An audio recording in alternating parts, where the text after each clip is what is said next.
There are places the modern world never truly reached. No highways cut through these mountains. No steady signal crosses these valleys. No easy road carries in comfort, convenience, or speed. Only wind, stone, distance, and the quiet weight of time. Far from the cities that transform the rest of the world, this village remains where it has always been, clinging to the land, exposed to the seasons, and living by rules older than modern life itself. At first glance, it seems impossible that anyone still lives here. The slopes are too steep, the journey is too hard, the winters are too long. And yet smoke still rises from the roofs, doors still open before sunrise, animals still move through narrow paths carved by generations of feet. Children still learn the shape of this place before they learn the shape of the wider world. This village was not built for convenience. It was built for survival.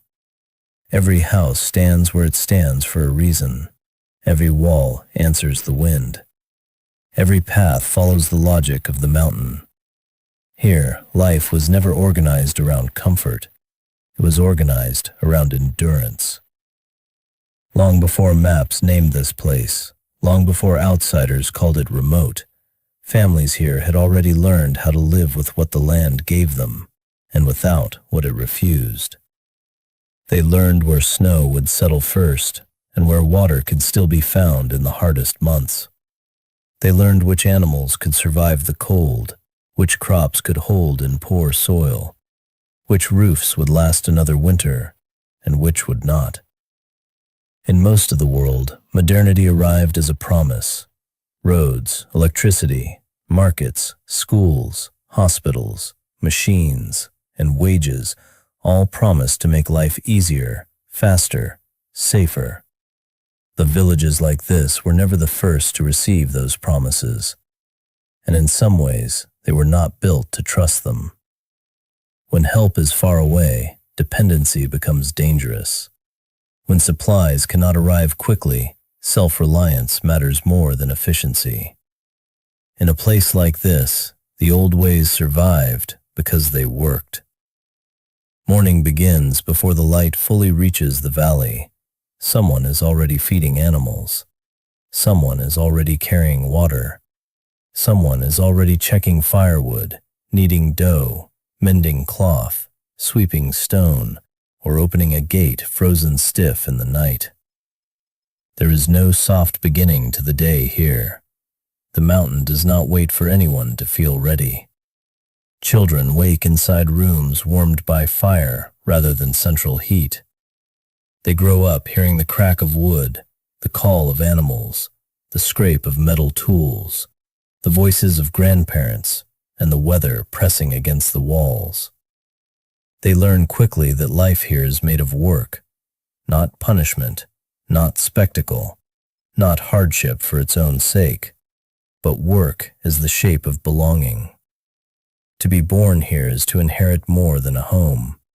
It is to inherit a set of responsibilities written into the land itself. You learn the paths because missing them can cost you hours. You learn the seasons because failing to prepare can cost you food. You learn the habits of animals because they are part of the family's survival. And you learn the stories because in places like this, memory is not decoration. Memory is instruction. In the modern world, knowledge is often stored in devices, books, signals, and systems. Here, much of it still lives in people. In the hands of an old woman who knows how to make flour last through a lean month. In the back of a shepherd who can judge weather by the feel of the air. In the eyes of a man who can look at a wall, a roof beam, or a footpath and know whether it will hold. Knowledge here is not abstract. It is practical, embodied, and constantly tested. Nothing in this village is casual. Firewood is cut with intention. Water is carried with effort. Food is stored with caution. Clothing is repaired because replacement is expensive or distant. Animals are watched because one loss can matter. Even silence has a function here. People speak when there is something to say, but they also know how to listen to the wind, the dogs, the rain on the roof, and the shifting mood of the mountain. From the outside, this life may look untouched, even frozen in time, but that is not quite true. No village remains unchanged forever. The outside world is always somewhere at the edge of the frame. A young person leaves for school and comes back with new ideas. A cheap plastic object arrives and breaks faster than the old handmade one. A road reaches a neighboring valley. A phone appears. A trader brings different goods. A relative sends money from the city. Change does not always arrive like a storm. Sometimes it arrives like dust, settling quietly into daily life until everything feels slightly different. And yet there are places where the pace of change remains slower than elsewhere, where distance still protects old habits, and where the land itself resists transformation. This village is one of those places, not because it is untouched, but because every change must prove it can survive here. Anything fragile will fail. Anything dependent will struggle. Anything that cannot be repaired, carried, shared, or adapted becomes a burden. That is why the older ways have lasted so long. Not because people here are blind to modern life, and not because they reject comfort out of pride, but because this environment has always punished what is weak and rewarded what is durable.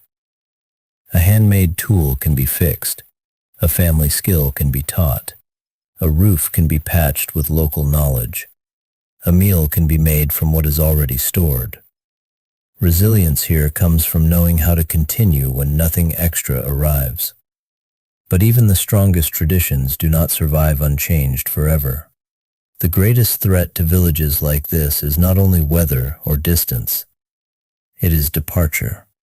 Across remote communities around the world, the same quiet pattern repeats itself.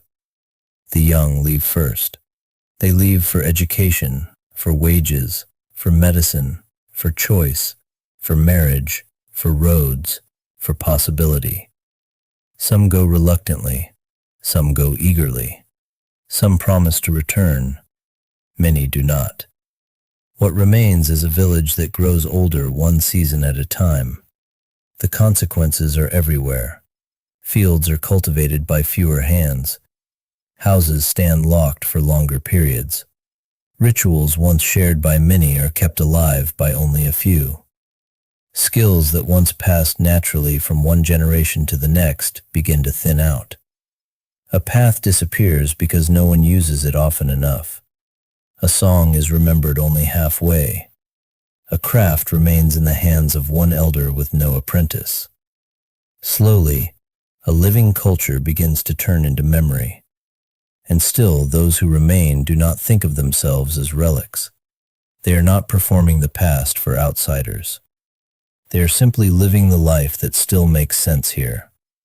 They wake, work, repair, cook, herd, carry, plant, gather, and endure. They do what their parents did because the mountain still demands the same answers.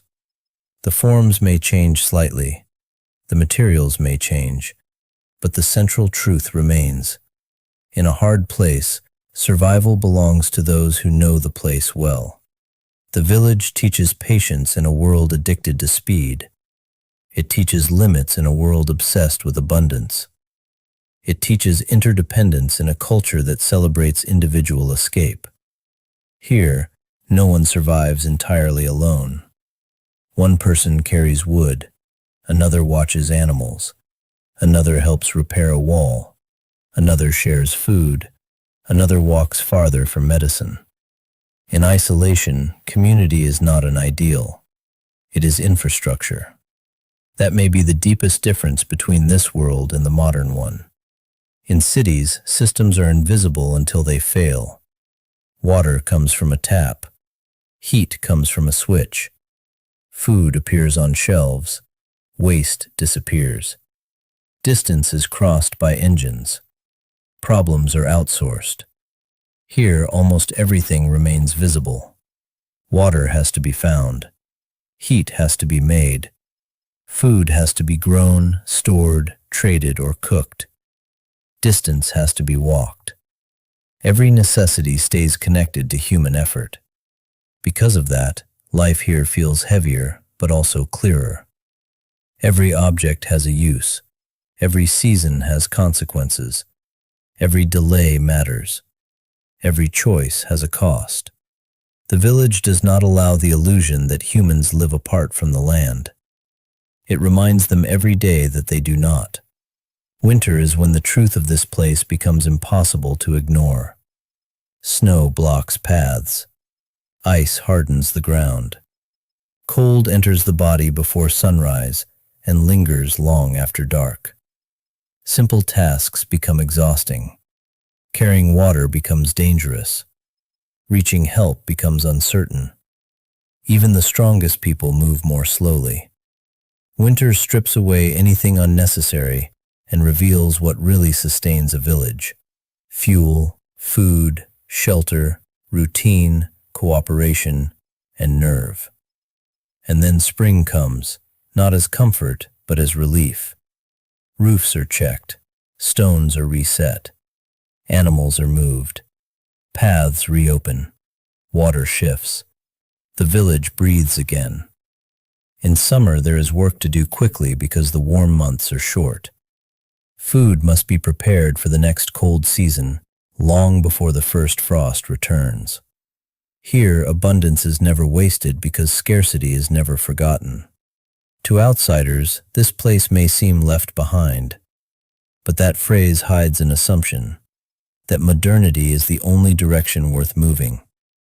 Villages like this complicate that story. They remind us that being last is not the same as being empty. Being remote is not the same as being meaningless. Being old is not the same as being obsolete. There is intelligence here. There is design here. There is social order, moral memory, environmental knowledge, and practical wisdom refined under pressure. This life has survived not because it is romantic, but because it is adaptive in ways the modern world often overlooks. It understands repair better than replacement. It understands restraint better than excess. It understands continuity better than novelty. And strength. We can feel the fragility beneath it.